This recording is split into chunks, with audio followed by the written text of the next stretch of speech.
കൂട്ടുകാരെ, ഹാപ്പി അല്ലേ? അല്ലേല് വിഷമിക്കണ്ട കേട്ടോ. എല്ലാ പ്രശ്നത്തിനും പരിഹാരമുണ്ട്. ഒരു കാര്യം മനസ്സിൽ ഉറപ്പിക്കുക, ദൈവം ഒരു വാതിലടച്ചാൽ വേറൊരു വാതിൽ തുറന്നിടും. നമ്മളുടെ ഡ്യൂട്ടി എന്താണെന്ന് വെച്ച് കഴിഞ്ഞാൽ, ആരോഗ്യവും ബുദ്ധിയും നമുക്ക് ദൈവം തന്നിട്ടുണ്ടല്ലോ. സോ അത് വച്ചിട്ട് നമ്മൾ ശ്രമിക്കുക. ഒരിക്കൽ ഫലം കാണും. സുഖവും ദുഃഖമൊന്നും ഇല്ലാത്ത ജീവിതം ഇല്ലടോ. ഈ വിഷമങ്ങളെയൊക്കെ തരണം ചെയ്ത് ഹാപ്പി ആയിട്ട് ഇരിക്കുമ്പോഴാണ് ജീവിതത്തിന് അർത്ഥം ഉണ്ടാവണം കേട്ടോ. 250 ഗ്രാം ചിക്കൻ എടുത്തിട്ടുണ്ട്.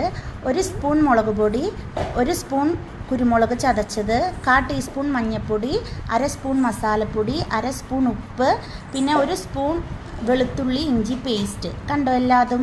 ഇനി നമുക്കിതെല്ലാം കുഴയ്ക്കാം. 1 സ്പൂൺ വെളിച്ചെണ്ണ ചേർത്തിട്ട് വേണം കേട്ടോ കുഴയ്ക്കാൻ. എല്ലാം കൂടി കുഴച്ചിട്ടുണ്ട് കേട്ടോ. ചട്ടിയിലിട്ട് വേവിച്ച് വറ്റിച്ചെടുക്കുന്നതാണ്. പച്ചമുളകും തക്കാളിയും ഉള്ളിയും ചേർത്താൽ രുചി കൂടും. വെളിച്ചെണ്ണ ആവശ്യത്തിന് ചേർക്കാം.